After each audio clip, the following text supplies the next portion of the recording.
সকালে এত ঝগড়া হয়েছে তোমার লগে আমার, এরপরেও তুমি আমার লিগে চানছো। সত্যি আমি তোমার মতো বউ পাইয়া ধন্য হইয়া গেছি গা।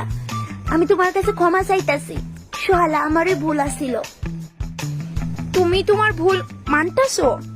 হ, আমারই তো ভুল আসিল, আমারে ক্ষমা কইরা দো, আমি তোমার লগে আর ঝগড়া করতাম না। চায়ে একটা উদ্ভুত গন্ধ করতেছে ঠিকই, কিন্তু থাক, আমার বই আদর করে বানাইছে। দইটা খাওয়ান লাগতো না, আমি আরেকটা বানিয়ে আনতেছি। না না, কিছুই তো না, আমি দুই খাইলাম। আরে দৌ না, আরে টাইনো না, আমি দুই খাইলাম। ছাড়ো, আমি আরেকটা বানিয়ে আনতেছি, তো দৌ না। ছাড়ো। আরে পড়বো তো। আরে আমি গরম করে এনে দিতেছি, দৌ। ছাড়ো, দূর। আরে তোমার ওই সাইডে কি ডাক্তার করে? আরে পড়বো। আরে দূর। আরে এটার মধ্যে আমি ইঁদুর মারার ওষুধ মিলাইছি।